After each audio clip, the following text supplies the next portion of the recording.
There's a scene in this drama where a woman looks a man dead in the eye and says, "I want you to worship me. Not love me, not date me. Worship me." And somehow that's one of the most romantic lines ever written for Korean television. If that sentence alone doesn't make sense to you yet, good. By the end of this video, it will. And you might understand it a little too well. This is my liberation notes. And I need to tell you up front, this isn't going to be one of those breakdowns where I just summarize the plot and call it a day. I'm giving you my honest verdict. The good, the frustrating, the parts that made me want to throw my remote, and the parts that made me sit in silence for 10 minutes after the episode ended. If you're new here, subscribe now, because we're about to go somewhere real, and I don't want you to miss what's coming after this one either. Let's get into it.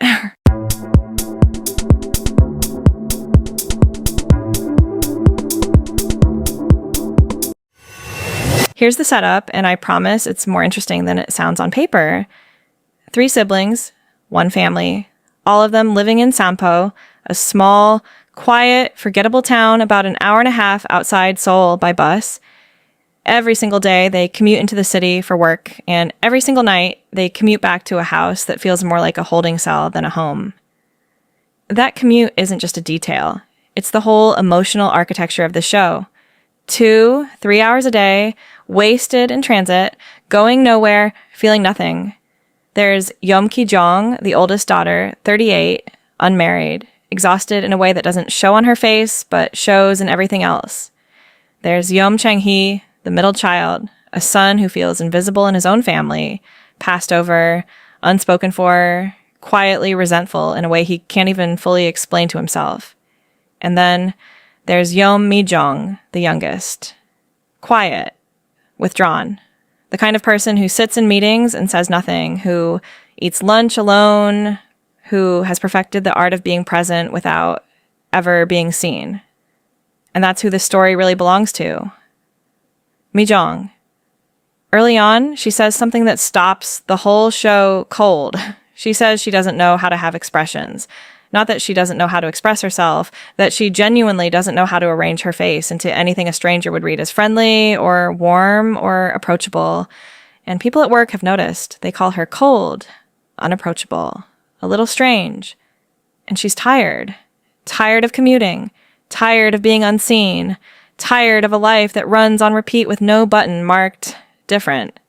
So one night, half out of exhaustion and half out of desperation, she says the thing that becomes the heartbeat of this entire drama. I want to be liberated. Not from her job, not from her family exactly, from herself, from the version of her that goes through life numb. And that single line is why fans still argue about this show 2 years later, because liberation means something different depending on who you ask. And the show refuses to hand you a clean definition. It makes you sit with the discomfort of not knowing. And if you've ever felt stuck in your own life, genuinely stuck, not dramatic movie stuck, but real, mundane, Tuesday afternoon stuck, this show is going to find you exactly where you live. Now, here's where it gets complicated, and where a lot of viewers either fell in love or checked out completely. Enter Mr. Gu. He shows up out of nowhere. A mysterious man who starts living in the shed behind the Yeom family's house. Nobody knows his real name for most of the show. He drinks constantly, alone, in silence, like a man carrying something he's never once said out loud. And Mi-jong starts watching him. Not romantically, not at first. More like she recognizes something in him. A fellow ghost. And then she does something that either makes you fall for this drama completely, or makes you close the tab right there. She asks him to worship her, not date her, not love her the normal way, with flowers and texting and slow-building butterflies. She tells him she's tired of half-hearted affection, tired of being someone's maybe, and what she wants instead is to be someone's everything, unconditionally, without performance. Worship, in her words, isn't about grand gestures. It's about being truly, fully seen by someone without demand, without exhaustion. And this is where the show splits its audience right down the middle. Because some viewers call this the most profound romantic proposition ever written for the genre. Two broken, emotionally starved people choosing each other not out of butterflies, but out of recognition. And other viewers call it exactly what it looks like on the surface. A strange, slow-burning, almost romance between a withdrawn young woman and an older alcoholic stranger who barely speaks. Both of those readings are valid, and the show never fully resolves the tension between them. That ambiguity is either its greatest strength or its biggest flaw, depending entirely on what you needed from this story going in. I'll give you my take on that, but not yet. Stay with me. While Mi-jong is quietly unraveling in the shed with a man who won't even tell her his name, her siblings are falling apart in their own very different ways, and honestly, some of the show's best writing happens here.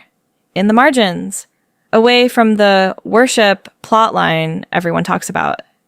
Ki-jong, the oldest, starts a situationship with a coworker that is somehow both the funniest and saddest romantic arc in the entire drama. It's messy, it's petty, it's real in a way K-drama romances almost never allow themselves to be. No fated meet-cutes, no destiny, just two tired adults circling each other because being alone has started to feel unbearable, and being with someone imperfect suddenly feels better than another empty commute home. And Chang-hee, if you've ever felt like the forgotten child, the one who never gets asked how he's doing, the one whose achievements go unnoticed while everyone worries about someone else, Chang-hee is your mirror. His storyline about wanting respect, wanting to matter, wanting his own father to just once say something kind to him is quietly devastating. There's a moment between him and their father that I'm not going to spoil here, but I will tell you this. It made grown adults in the comments admit they cried for the first time in years. This family doesn't just live under one roof. They suffocate under it, separately, without ever telling each other exactly how bad it's gotten. And that, more than the romance, is the emotional core a lot of longtime K-drama fans latched onto. So let's talk pacing. Because I have to be honest with you, this is where the drama loses people. My Liberation Notes moves slow. Painfully slow, some would argue. There are entire episodes where almost nothing happens in terms of plot. Characters sit, they drink, they stare at nothing. They have conversations that go in circles. If you're coming from fast-paced revenge thrillers or high-stakes medical dramas, the first few episodes might genuinely test your patience. But here's my honest read on that, and this is where I start giving you my verdict. That slowness isn't a flaw. It's the entire point. This isn't a drama about big events. It's a drama about the exhausting, invisible weight of ordinary life. The commute, the silence at dinner, the Sunday nights spent dreading Monday. If the show moved fast, it would be lying to you about what it's actually trying to say. The slowness is the show making you feel the same suffocation its characters feel. It's a risk. And for a huge portion of the audience, it pays off completely. For another portion, it just feels like nothing happens for 16 episodes. Which side are you on? I genuinely want to know.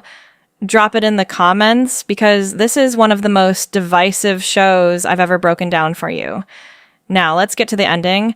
And I'm going to tread carefully here, because I know some of you haven't finished it yet.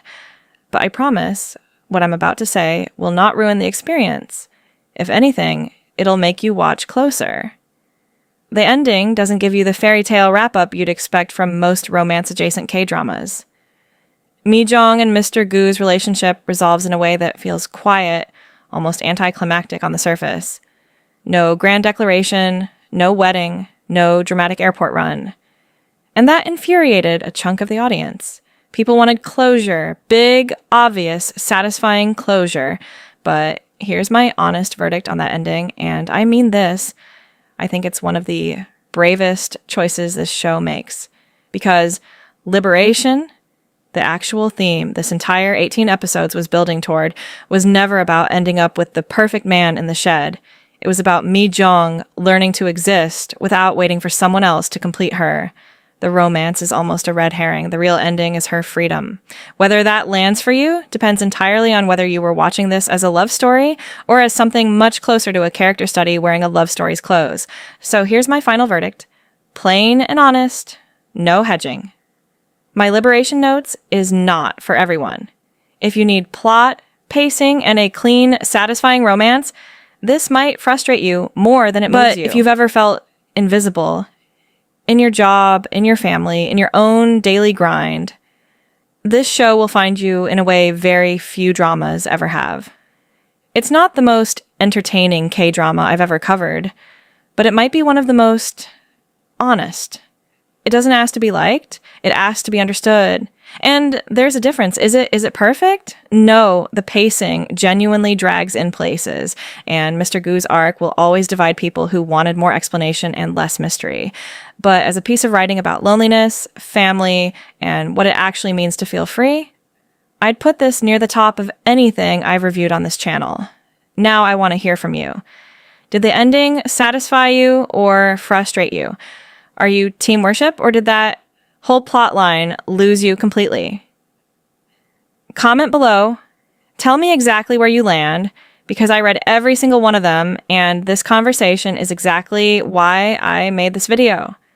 If this breakdown gave you something to think about, hit subscribe, because there's more of this coming, and trust me, you don't want to miss what I am covering next.